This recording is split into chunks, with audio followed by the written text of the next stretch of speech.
Stehen Sie auf den windpeitschten Klippen über Medora, North Dakota, what ein Eigentumliches französisches Schloss wie ein Fata Morgana vor der rauen Landschaft der amerikanischen Badlandstrand, lassen Sie ihrer Fantasie freien Lauf, den romantischen Schleier zu Lufen, der Jede historisch Gedenktafel, Jede Touristenbroschüre.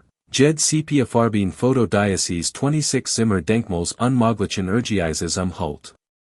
Den was Sie in Wirklichkeit sehen, ist kein Sommerresidenz oder ein Zeugnis der Unternehmergeist der Pionier, sondern vielmehr ein Grabstein, der das Grab einer Dynastie markiert, die nie existiert, ein Festung, Erbot von einem Mann, der Glot, Reichtum die Willenskraft konnten die Realität selbst nur erschaffen.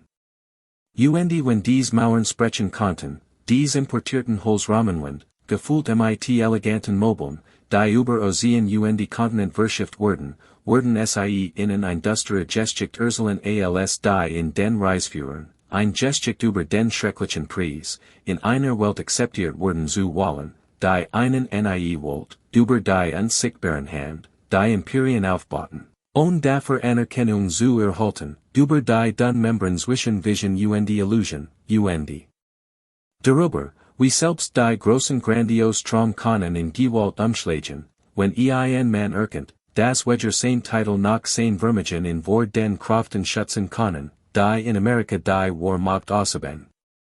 Vergessene Sie sich also beim Anblick dieses seltsamen architektonischen Hybrids, der Wedger ganz französisch nach ganz amerikanisch ist, welch finsteren Abmachungen getroffen wurden, dies Mauern im Jahr 1883 zu errichten, den waren Preis für dies Fantasie bezahlt was es bedeutet, das Diocese-Haus, anders als der Mann, der es erbot, nach immer steht, waren sein Name fast vollständig aus der Geschichte gedruckt word, die so verzweifelt zu beherrschen sucht. Denn das Château de Mores ist nicht das, was es zu sein scheint, es ist kein charmantes Relikt de Wilden Westens, sondern vielmehr ein Denkmal für den gefahrlichsten aller amerikanischen Mythen, den Glauben, das jeder Mann mit genig Geld die genig Arroganz kenig werden kann, selbst in einer Demokratie, die behauptet, überhaupt kein König zu haben. Sein Name war Antoine Amédée Marie Vincent Amat Manca de Vallombrosa, doch die Geschichte erinnert sich, wenn überhaupt, in als Marquis de Mores. In diesem vergessenen Namen liegt alles, was man über die Kluft zwischen en Sprach die Wirklichkeit wissen muss, zwischen dem Mann, der zu sein Glot, dem, der tatsächlich war. Denn der Marquis wurde in eine aristokratische Ära hineingeboren. Kam am 14. Juni 1858 in Parisen, als Sohn eines französischen Adligen mit Spanischen die Sardischen Wurzeln. Sein alten Titel Verlorene mit jedem Jahren Bedeutung, als die alte europäische Ordnung sehr viel der Industriekapitalismus die Machtverhältnis nu schrieb. Der junge Antoine wuchs in einer Welt auf, in der Aristokratie alien nicht mehr genegt, in der Titel ohne Geld wertlos waren, in der die waren Machtigen nicht die Männer mit den längsten Stammbaum waren, sondern die Genigen, die Banken, die Eisenbahnen, die Fabriken, die neuen Maskinen der Reichtums kontrollierten, die Zivilisation umgestalteten. Vielleicht war es Diocese Bewusstsein seiner eigenen Überflüssigkeit, Diocese Negen Gefühl, das die Geschichte in Zurichlius, das in dazu trieb, zu dem zu werden, was Word, ein Mann, der ständig in Bewegung war, ständig plain schmiedet die Stets davon überzeugt war, das nächst Unternehmen ihm endlich den Reichtum den Ruhm bringen wird, die ihm sein Geburtsrecht versprochen, aber nie eingebracht hat. Absolviert sein Ausbildung in der Elite-Militarakademie von St. Cyr die perfektioniert die Kunsteffektens die Skiessens mit einer Intensität, die in Besessenheit grenzt. In den Duellpistolen die Sabeln fand etwas, das kontrollieren konnte, etwas, wo geschick die Nervenstark die Zufall von Geburt die Wirtschaftlicher Lage überwinden konnten. Word bekannt als todlicher Schütze die gefahrlicher Schwertkämpfer, ein Mann, den man nicht leichtfertig herausfordert, ein Mann, der Streitigkeiten mit Gewalt lost, wenn Wort versagten. Es lag etwas fast pathologisches in seinem Bedürfnis, sein Überlegenheit im physischen Kampf zu beweisen, alsob durch den Sieg über einen anderen Mann im Duell irgendwie die größeren Kraft besiegen konnte, die Gezeiten der Geschichte, den Aufstieg der Demokratie, die Verlagerung der Macht von Blutlinien auf Bankenten, die Männer wie in bedeutungslos machten. Doch Duell bringen kein Geld ein, und Titel machen kein Vermögen. Als der Marquis 1882 seinen Militardienst quittiert und am Valentinstag in Commodore von Hoffmann erritet nicht nur ein schon Amerikanerin, sondern auch in ein der neuen, einflussreichen Aristokratien ein. Medores Vater, Louis von Hoffmann, war ein wohlhabender Wall Street Banker deutscher Abstammung, einer der Gründer der exklusiven Knickerbocker Clubs. Werkert in Kreisen, in denen die wirklichen Entscheidungen getroffen und echtes Geld den Besitzer wechselt. Plötzlich hat der mittellos französische Zugang zu dem Kapital, das braucht, zu beweisen, dass mehr war als nur ein Relikt eines Osterbenden Stands. Die Frage, die Jeden, der dies untersucht, beschäftigen sollt, ist, ob Liebe oder Urgies den Marquis in Medores Arm trieb, ob in ein Partnerin oder ein Einamaquell sa und ob sie, sie diesem charismatischen, gefahrlichen, aristokratischen Abenteurer gewährt gab, verstand, dass sie sich auf etwas Ähnliches, das weitreichend Folgen haben konnte. Nicht nur wegen einer sondern wegen einer Reihe immer waghalsiger Spekulationen, die das Vermögen ihres Vaters aufseren und letztendlich den Mann, den sie liebt, zerstören sollten. Der Marquis hat sich in das comfortable Leben eines reichen Bankierssohns einrichten und von einem Büro in Manhattan aus Investitionen verwalten können, aber das entspricht nicht seinem Wesen. Musst etwas beweisen, etwas mit eigenen Händen, oder zumindest mit seiner eigenen Vision, aufbauen. Und 1883 sah seine Chance, als nach Westen in Richtung Dakota Territorium blickt, wo die Northern Pacific Railroad durch die Badlands vordrang und ein florierend Rinderzucht jedem, der mutig und reichgenig war, seine Aktivitäten auszuweiten, enorm Gewinn versprach. Der Marquis glaubt, ein revolutionary Day entdeckt zu haben, die in seinen eigenen Worten, zum reichsten Finanzier der Welt machen Word, ein Plan, der so offensichtlich war, dass nicht verstehen konnte, warum niemand über darauf gekommen war. Das hat ihm eigentlich zu denken geben sollen, dass der Plan vielleicht doch nicht so genial war, wie skien.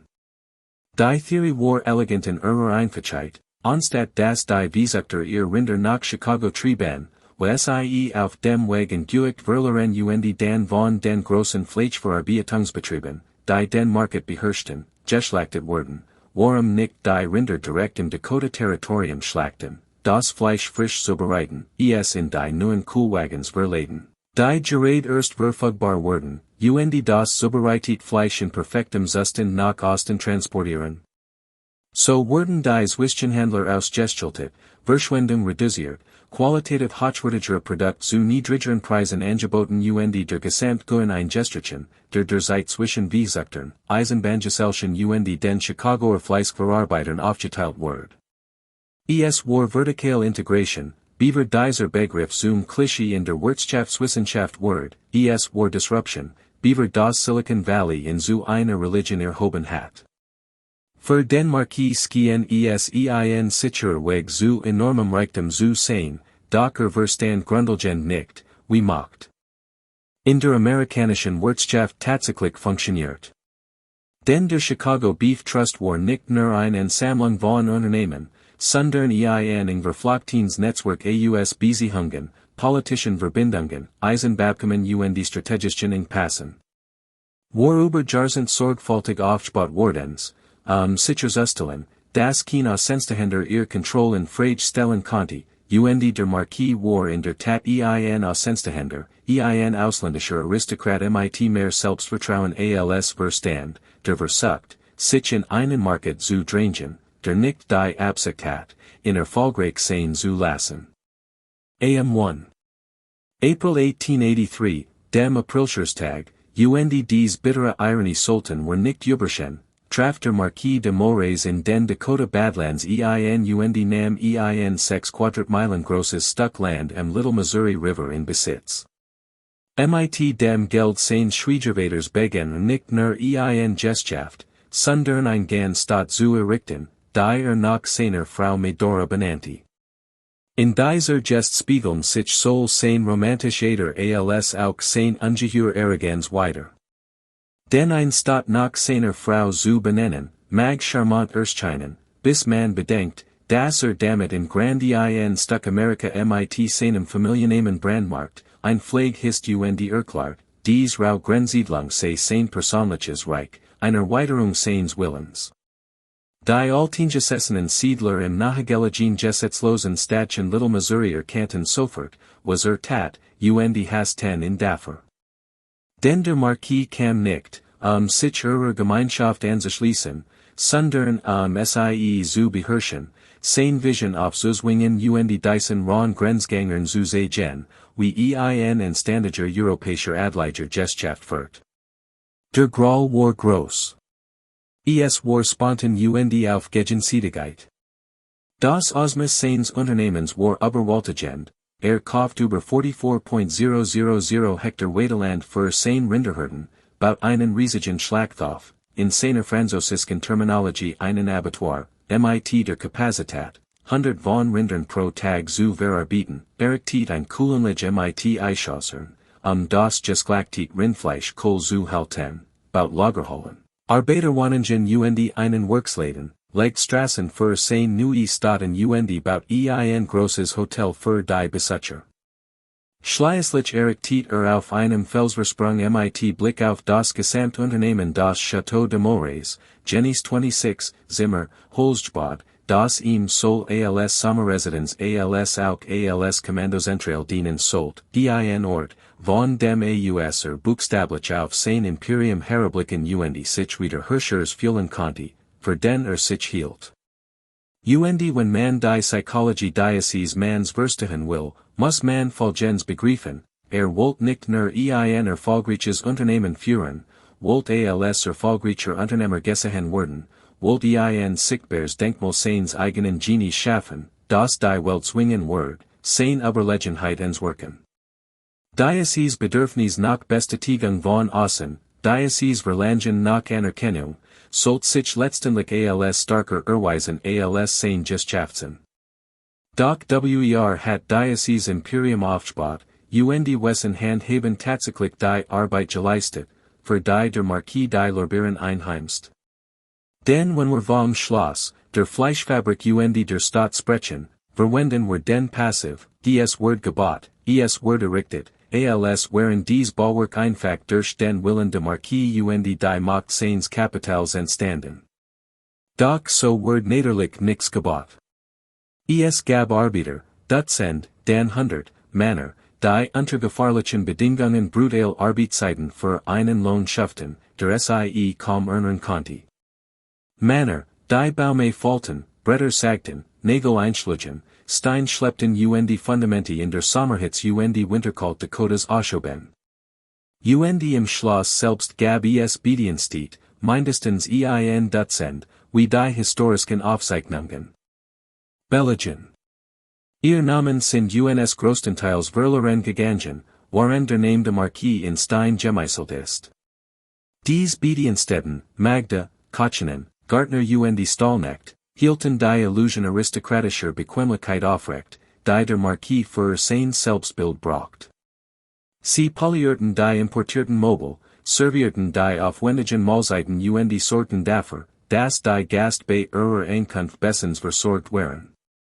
Sie sahen mühelos Eleganz statt der Schweistria bendenden, erskapfenden Arbeit, die dies Eleganz erst ermöglicht, dies ist die erste dunkle Wahrheit, die das Schloss verbirgt, das Jeds Denkmal individuellen Genies in Wirklichkeit ein Denkmal kollektiver, unsichtbarer Arbeit ist, das der Marquis nur deshalb die Rolle de visionären Unternehmer spielen konnte, while Dutzend andere Menschen die Rolle seiner Hand, seines Rückens seiner Muskeln spielten, die eigentliche Arbeit verrichteten, on rum nur sehr wenig Lohn zu erhalten, wenn wir die Geschichte de Château de Mores ehrlich erzählen wollen, Mussen were auch ihr Geschichte Urselen, die Geschichte der Arbeiter, deren Namen were nicht kennen, deren Fotos nicht gemacht wurden, deren Opfer etwas boten, das sie niemals besitzen würden und das sie sich kaum leisten konnten zu besuchen. Im Herbst 1883 zogen der Marquis, seine Frau Medora, ihr Kleintochter Athenais und mehr als Dutzend Bedienstete in das New Schloss ein. Für einen kurzen Moment schien es, als ob sich das Wagnis ausselt, die Schlachtenlich war in Betrieb, Rinder wurden geschlachtet, zerlegt und in Kuhwagens verladen, Verträge mit den Märkten im Osten wurden unterzeichnet, und der Marquis konnte wie ein mittelalterlicher Lencher auf seinem Hügel stehen und sein Reich überblicken. Doch mittelalterlich Lenchern müssen sich nicht mit modernen Industriekartellen messen, und der Chicago Beef Trust hat nicht die Absicht, einem französischen Eindringling seinen Marktanteil zu überlassen. Also taten sie, was Monopolisten immer tun, wenn sie mit Konkurrenz konfrontiert wurden, sie nutzten Überlegens Kapital, ihr politischen Verbindungen und ihr Kontrolle über die Eisenbahnfraktraten, die Preis de Marquis systematisch zu unterbieten, seine Lieferungen mit Bürokratie zu blockieren, Gerucht über die Qualität seiner Produkte zu verbreiten und es ihm wirtschaftlich unmöglich zu machen, mit ihnen zu konkurrieren. Und der Marquis, der sich so sehr in Sicherheit gewiegen hat. Als revolutionärer Unternehmer konnte, dass eine Revolution viel schwieriger ist, wenn man gegen einen Feind kämpft, der die Infrastruktur kontrolliert, von der man abhängig ist. Seine Kosten stiegen ständig, waren seine Preis fielen und das Geld seines Schwiegervaters immer weiter abfloss. Je harder kämpft, desto sicherer wird sein Niederlage. Doch Männer wie der Marquis akzeptieren Niederlagen nicht mit Wort, sie suchen nach einem Sündenbock. Und als der Marquis nach Schuldigen für sein Scheitern sucht, fand sie dort, wo so viel gescheiterte Aristokraten sie im Lauf der Geschichte gefunden haben, gab den Juden die Schuld. Schon vor dem Zusammenbruch seines Unternehmens war der Marquis kein Mann, der leicht Freund fand, war arrogant, autokratisch, Jazernig und von seiner eigenen Überlegenheit überzeugt. Sein Beziehungen zu seinen Nachbarn reichten von angespent bis offen feindselig, nirgends seit sich dies deutlicher als im Umgang mit den ortsansässigen Ranchern und Siedlern, die als Hindernis für sein großen Plan betrachtet, insbesondere wenn deren wir auf seinem Land grast oder wenn sie sich gegen die Stacheldrahtzaun wurden, die zur Einsonnung seines Besitzes errichtet hat. Dies wird als verstes gegen die Traditionen der offenen Weidwirtschaft im Grenzgebiet angewiesen. Im Juni 1883, nach wenig Wochen nach seiner Ankunft, eskaliert die Spannung in Gewalt, als der Marquis und einige seiner Männer auf einen Siedler namens Riley Lufsey und zwei weitere Personen treffen, die angeblich auf dem Land de Marquis jagten. Es vielen Schuss, und als sich der Rauch verzogen hat, war Riley Lufsey tot, mehrfach getroffen, zusammen mit seinem Pferd. Ob es sich Notwehr handelt, ist unklar. Der Mord wird Gegenstand heftiger juristischer Debatten, aber unbestreitbar ist, dass der Marquis einen Mann getötet und Gewalt angewendet hat, seinen Willen durchzusetzen. Verbrach jar damit, gegen Mordenklichen anzukämpfen, die schließlich fallen gelassen wurden, aber seinen Ruf dauerhaft schädigten, in enorm Summen und Walzgassen kosteten, sein Gesellschaftsbeziehungen beantragten und in den Augen vieler Siedler als gefahrlichen aristokratischen Schläger brandmarkten, der Glot, das Gesetz gilt nicht für ihn, was fairerweise wohl ein zutreffend Einschätzung war. Der Prozess und sein Folgen beanspruchten die Aufmerksamkeit der Marquis genau zu dem Zeitpunkt, als sein Gesellschaft sein Wahlkonzentration benötigt. Bis 1885 wird allen außer dem Marquis selbst klar, dass der Schlachthof-Betrieb scheitert, dass von der überlegenen Marktmacht des Chicago Beef Trust systematisch vernichtet wird und dass Kapital verbrennt, nachhaltig Gewinn zu erwirtschaften. Dann kam der Winter 1886-87, jener legendär Winter, der als das Großfiesterben in die Geschichte eingehen sollt. Die letzten Hoffnungen für das Rinterimperium de Marquis starben mit seinen Herden in der brutalen Kult und dem endlosen Schnee.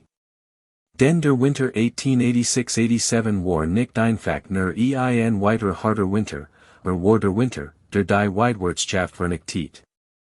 Die Temperaturen sanken auf -40 Grad, Schneesturm wurden tagelang, der Schnee macht das Waden unmöglich, und die Rinder, die auf der Weide sich selbst überlassen wardens waren, verfroren und und Stell oder verhungerten, weil sie sich nicht durch den Schnee graben konnten.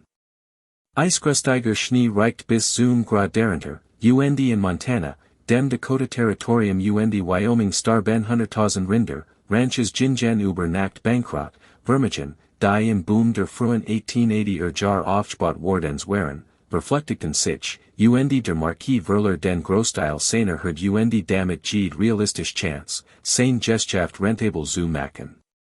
In einer letzten, fatalen Gester Noblesse, oder vielleicht der Verzweiflung, weigert sich, sein Verlust sofort abzuschreiben, sollt seinen Arbitern weiterhin Lohn und versucht, den Betrieb im Laufen zu halten, obwohl die Zahlen seiner Lage unübersetzbar wurden. Als Medora Schließlich 1886 Verlies und nach Frankreich zurückkehrt, ließ sein Fleischfabrik Zurich, die Jahrzehntelang leer stand, bis sie 1907 bis auf die Grundmauern niederbrand. Zurich blieb nur ein hoher Backsteinkommen als Zugni seines gestieterten Traums, kamen, der nach Hut wie ein Grabstein steht, und das Schloss selbst, das Medora in instandig gebeten hat, nicht zu verkaufen, und in gebeten hat, zu versprechen, dass die Familie es niemals hergeben wird, als ob es bewahren wollt. In diesem Haus konnte sie ein Stück de Traums bewahren, denn sie in jenen Cousin, unmöglichen Jaren geduld hatten, als es ihnen so vorkam, als konnten sie eigenes Königreich im amerikanischen Westen errichten. Wenn die Geschichte hier enden wird, mit einem gestieterten Gesellschaftsmann, der, besiegt von Marktkraften und Naturkatastrophen, nach Europa zurückkehrt, where das war traurig, aber nichts Besonderes. Denn die Badlands sind übersat mit den Traumen von Männern, die glotten, im Grenzland schnell reich werden zu können. Doch die Geschichte endet hier nicht. Der Marquis konnte sein Scheitern nicht akzeptieren, nicht, dass von einer überlegenen Organisation und von Umständen, die außerhalb seiner Kontrolle lagen, besiegt wardens war. In seinem Bedürfnis, ein Erzelung zu finden, die sein Überlegenheitsgefühl bewahrt, redet sich ein, se sabotiert. Wardens, es gab ein Verschwörung gegen ihn. Sein Paranoia und sein Groll äußerten sich zunehmend in Antisemitismus. Entschied, dass sein Scheitern nicht sein eigenes war, sondern das Ergebnis dessen, was den jüdischen Rindfleisch Trust nannte, ein imaginary Kabali, die sich seiner Meinung nach verschworen hat, ihn zu vernichten. Das war natürlich eine Wahnvorstellung. Die Fleischverarbeiter in Chicago waren nicht überwiegend jüdisch und sie verschworen sich nicht gezielt gegen ihn. Sie täten einfach das, was Monopolisten immer tun. Sie wollten ihren Marktanteil gegen jeden konkurrenten vertigen, ungeachtet seiner Religion oder ethnischen Zugehörigkeit. Dr. Marquis braucht einen anderen Schuldigen für sein Scheitern, muss glauben, dass nicht durch eigene Fehlkalkulationen, sondern durch ein finster aus ihrer Macht besiegt wardens war. So kehrten nach Frankreich Zurich und brachte ein Gift mit sich, das sein letztes Lebensjahren prägen und letztendlich zu seinem Tod führen sollt. In Frankreich der späten 1880er und frühen 1890er Jahre war Antisemitismus kein Randerscheinung mehr, sondern ein zunehmend etabliert politisch Bewegung, generiert von wirtschaftlicher Unsicherheit, nationalistischem Groll und denselben Kräften, die Politik in ganz Europa umgestalteten. Der Marquis engagiert sich mit derselben Intensität in dieser Bewegung, mit der einst sein Gesellschaftsplan verfolgt hat.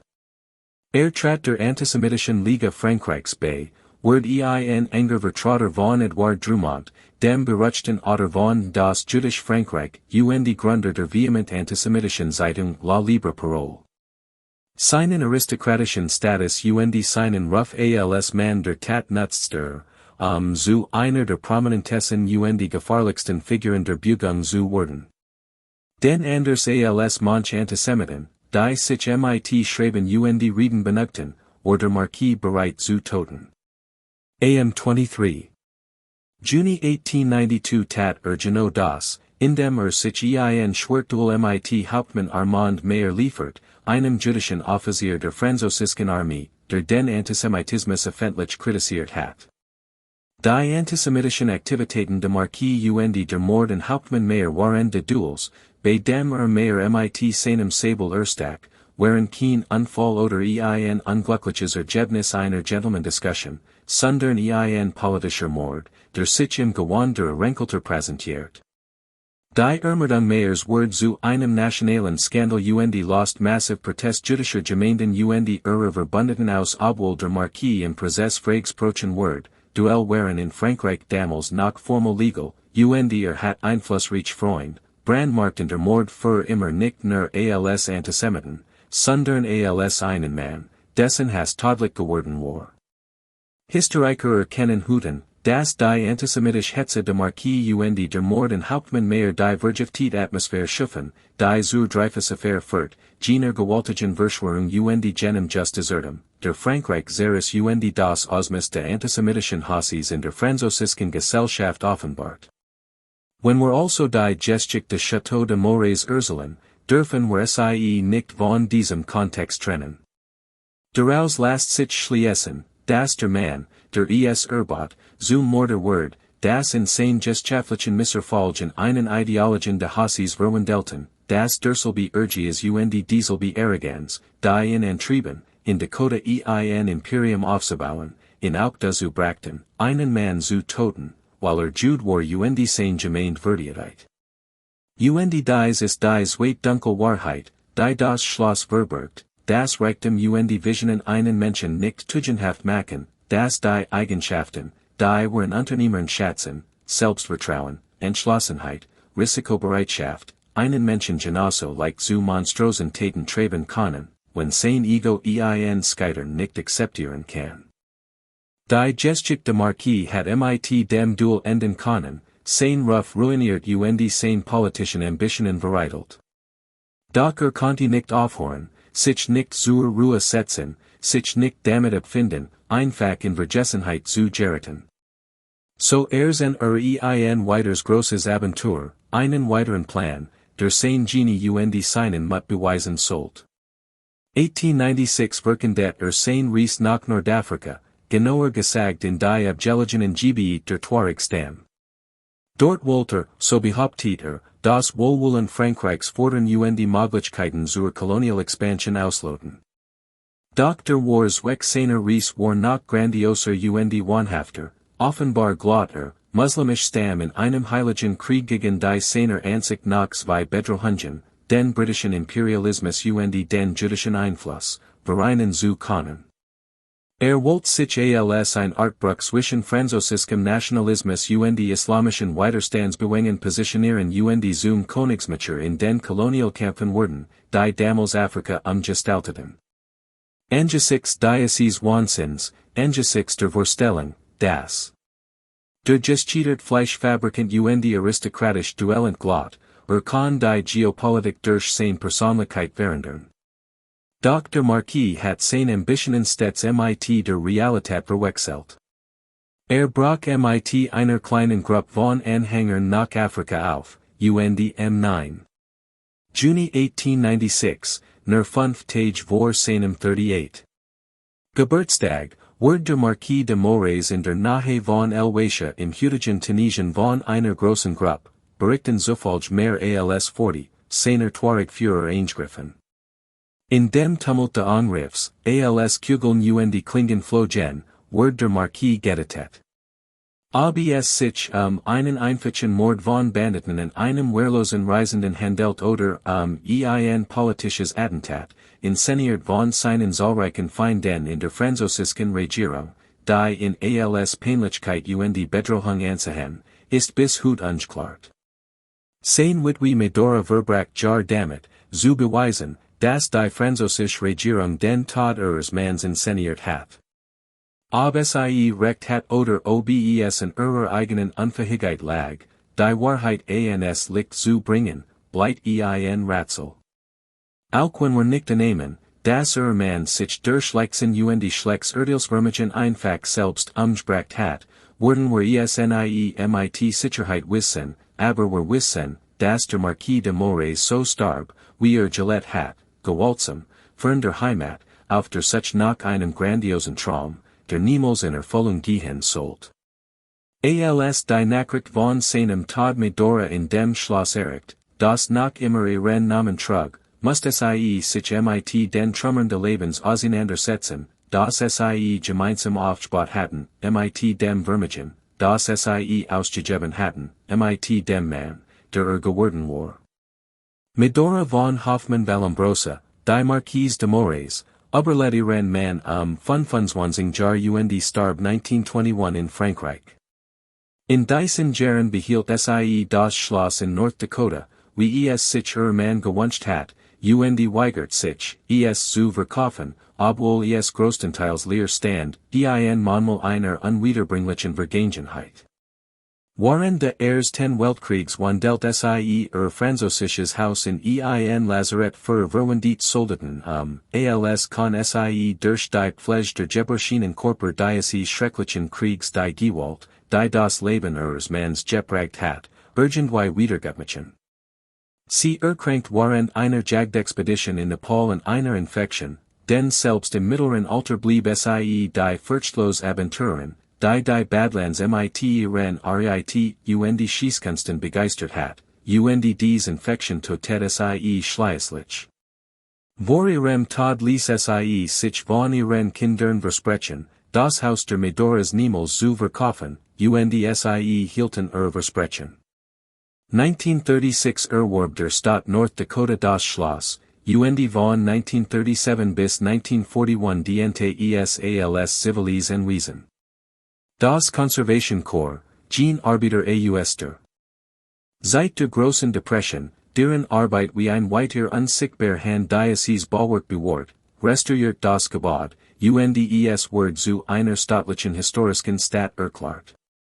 1995 wird es erneut restauriert, Hut kann man das Château de Mores besichtigen die originalen Möbel, die persönlichen Gegenstände der Familie die elegante Ausstattung bewundern, die beweisen sollt, dass ein europäischer Adliger in der wilden Zivilisation schaffen konnte. Was man jedoch nicht sieht, sei denn, man fragt danach, ist ein nennenswert Würdigung der Bediensteten, die dieses Haus in Stand hielten, der Arbeiter, die bei den in dieser brutalen Industrie üblichen Unfallen in den Fleischverarbeitungsbetrieben ums Leben kämen, der Uhrenwohner, deren Land dies tatsächlich war, beaver es von Siedlern Spekulanten in Besitz genommen wird, oder der Afroamerikaner, die als Cowboys Arbeiter im Westen arbeiteten, deren Präsenz aber aus der romantischen Mythologie der Pionier geschicht gedulgt wird. Denn das Schloss erzählt, wie die meisten historischen Hausmaschinen, die Geschichte, die seine zentralen Figuren im besten Licht erscheinen lässt, die Geschichte von Visionen, Tragödien romantischem Scheitern. Als die unübersichtliche, düstere Geschichte von Ausbeutung, Gewalt systemischer Ungleichheit, die tatsächlich erklärt, wie Orte wie dieser entstehen konnten. Doch weigert sich das Schloss, sicher in der Vergangenheit zu verharren. Denn in unserer heutigen Zeit, in der wir erneut über die Rolle von Immigration Nationalismus debattieren, in der Antisemitismus in Europa Amerika wieder zunimmt, in der Milliardenschwer Unternehmer uns verkunden, ganz Branchen zu revolutionären wir sollten ihrem Visionen vertrauen, in der wir Disruption, fearen, ohne zu fragen, davon betroffen ist, wirkt die Geschichte de Marquis de Mores unangenehm aktuell. War in vielerlei Hinsicht ein Prototyp einer Figur, die wir immer wieder sehen, der wohlhabende Visionär, der Glot, die Regeln galten nicht für ihn, der meint, Kapital Selbstvertrauen konnten jeds Hindernis überwinden, der Zunehmend radikal verschwörerisch wird, wenn die Realität seinen Erwartungen nicht entspricht, der letztendlich nicht nur sich selbst, sondern allen in seinem Umfeld immensen Schaden zufügt.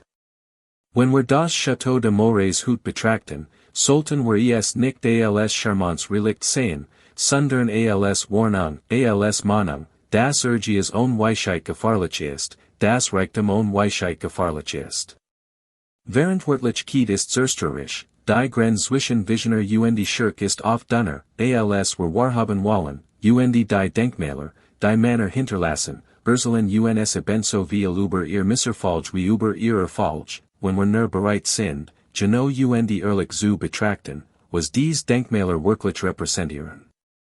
Das Schloss thront noch immer auf seinem Felsvorsprung über dem Little Missouri River und Word von der State Historical Society of North Dakota in Stand gehalten. Von Mai bis September können Besucher es besichtigen. Sein mit Zetteln Schindeln gedeckt doch und die Fachwerkkonstruktion worken inmitten der rauen Landschaft unglaublich zerbrechlich. Jedes Jahr besuchen Tausend von Touristen das Schloss, die meisten von ihnen Angesigen von der Verbindung der Gegend zu Theodore Roosevelt. Dessen Nahegeligen Ranch und seine Erfahrungen in den Badlands prägten in und Form 10 in zu dem Präsidenten, der Erworden sollt. Roosevelt, der beinahe mit dem Marquis ein Duel ausgetragen hat, in Kanti, mit ihm Wedifert und in Schließlich Überlet und alles erreicht, woven der Marquis traumt, bildet einen interessanten Kontrast. Denn auch Roosevelt stammt aus privilegierten Verhältnissen, hat ein enormes Ego und Glotten sein außergewöhnliche Bestimmung. Doch Roosevelt lenkt seinen Urgias letztendlich in demokratische Politik und progressive Reformen, anstatt in Gewalt und Verschwörungstheorien. Und obwohl wir Roosevelts Imperialismus und sein rassistischen Ansichten kritisieren können und sollten, hat nie jemanden in einem Duell ermordet, ist nie einem antisemitischen Verband beigetreten und hat sich nie in einem Kampf ums Leben gebracht. Die Jag nach fremder Wust und großen One, und die Frage, die das Schloss aufwirft, ist, ob dies beiden Männer grundverschieden Menschentypen wären, ob Roosevelt einfach nur mehr Glück, Bessere Führung und ehrlicher Freund hat, die ihm sagen konnten, wenn falsch lag, oder ob der demokratische Prozess selbst, trotz all seiner Mängel, die schlimmsten Impuls urgiasiger Männer auf ein Weiss zugelt, wie es ungesugelter Reichtum nicht vermag.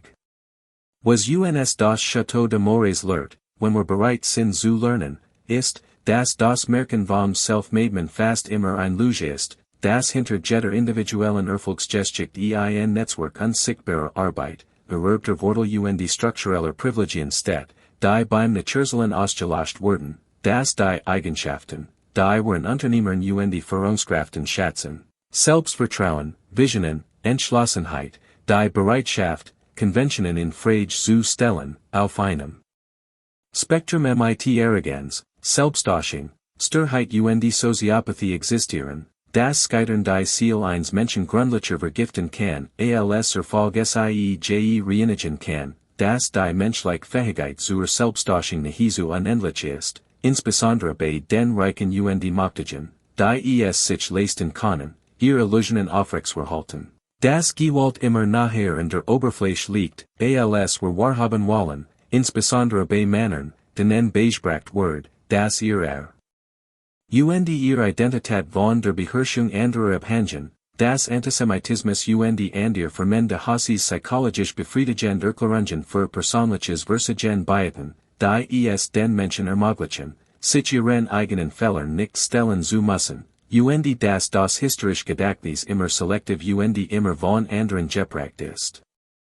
Die Macht hat, die Geschichte zu erzählen, und was dies Geschichte bewirken soll, sind dunkle, unangenehm Lektionen, die nicht in die triumphalistischen Erzählungen passen, die wir über die amerikanische Geschichte, über die Frontier, über Unternehmertum und über die Männer, denen wir mit Museen, Statuen und historischen Städten Denkmäler setzen, so gern erzählen. Aber es sind dennoch wir Lektionen, und wenn das Château de Mores Argentine Bedeutung haben soll, die über ein bloß Curiosität für Touristen hinausgeht, die durch die Badlands fahren, auf dem Weg zu einem ganz anderen Ziel, dann muss es dies Wahrheiten erzählen, muss aufhören, lediglich pittoresk zu sein, und beginnen, ehrlich zu sein, muss anerkennen, dass es nicht nur ein Haus ist, sondern ein Monument für ein ganz bestimmt Art des Scheiterns, das Scheitern, das entsteht, wenn man glaubt, dass die Eigenvorstellung davon,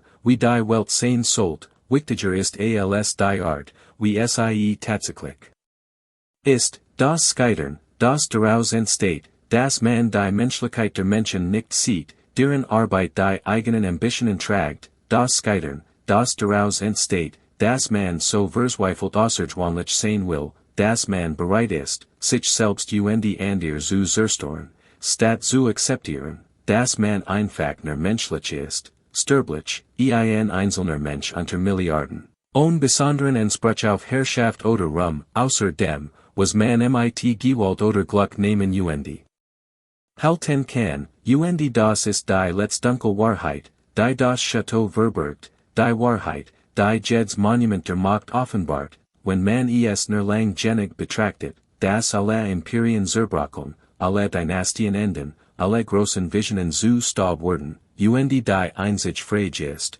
wie viel Schaden sie anrichten wie viel Menschen sie verletzen, beaver sie schließlich, unvermeidlich, in die Ruinen zerfallen, die Zeit wetter bereits in Jed. Struktur eingraben, die wir bauen, einschließlich die seltsamen, isolierten, zunehmend fragilen Château, das alien auf seiner Dakota-Clip steht geduldig auf den Tag wartet, und dem auch es nix weiter sein wird als ein Fundament ein Skornstein ein Name, den immer weniger Menschen kennen, ein Zeichen dafür, wo einst ein Mann versagt, ein Königreich zu errichten, scheitert, wo die scheitern uns mehr über Macht, Reichtum, Amerika uns selbst lehrt, als sein. Erfolg ist Vermacht hat, wenn wir nur mutig genug sind, direkt auf das zu schauen, was die scheitern offenbart, klug genug zu erkennen, dass die Muster, die den Marquis de Mores zerstorten, nicht sicher in der Geschichte eingeschlossen sind, sondern noch immer bei uns, noch immer unsere Welt vermend, noch immer Männer hervorbringend, die glauben. Sie konnten die Realität mit bloßer Willenskraft bodenlosem Kapital nu erschaffen, noch immer die gleichen Tragedien unsichtbaren Opfer produzierend, noch immer Monumente errichtend, die einst Tages genauso einsam desten wurden wie dieses Château, Zeugnis nicht menschlicher Leistung, sondern menschlicher Hybris, nicht von Vision, sondern von Blindheit, nicht von der Macht der Reichtums, sondern seiner letztlichen Ohnmacht gegenüber Zeit Wahrheit dem beharrlichen Widerstand einer Welt, die sich nicht beherrschen lässt. Egal wie viel Geld man hat, egal wie edel die Geburt ist, egal wie sicher man sich seiner außergewöhnlichen Bestimmung ist, denn am Ende bleiben die Badlands bestehen, gleichgültig uig, das Château ist nur ein weiter Struktur, die langsam zur Erde zurückkehrt, ein weiter gescheitert Dynastie, ein weiterer verlorener Traum, der auf einem Hügel verfolgt, waren der Wind durch die Arroyos unten hielt die Namen. Geschichten großspurigen Ambitionen von Männern davontragt, die glaubten, sie konnten Amerika herausfordern gewinnen, ohne zu verstehen, dass Amerika sich nicht für ihr Herausforderungen interessiert, sich nicht für ihr Vision interessiert, sich nicht für Edelherkunft, revolutionär Geschichtsplan oder absolut Gültigkeit, Erfolg zu verdienen, interessiert, denn Amerika, dies gültig, brutal, gleichgültig Maschinerie aus Wettbewerb schöpferischer Zerstörung, hat schon tausend Marquis de Mores kommen gehen sehen, hat ihr Traum zerbrochen, ihr Nochen zerstört ihr Hauser in Touristenattraktionen verwandelt, Word. Dasselbe mit den ehrgeizigen Traumern unserer Zeit tun, den Tech-Milliardären, den politischen Strongmen den selbsternannten Revolutionären, die glauben, diesmal wird alles anders sein, diesmal wird die Vision gelingen, diesmal wird die Dynastie bestehen, ohne zu begreifen, dass sie bereits die Monumente ihres eigenen Scheiterns errichten, bereits die Museen bauen. Durch deren Lehrraum zukünftige Generationen gehen werden sich fragen, wie es sich wohl angefühlt hat, so mutig. So sicher so vollkommen, absolut, unrettbar im Unrecht zu sein.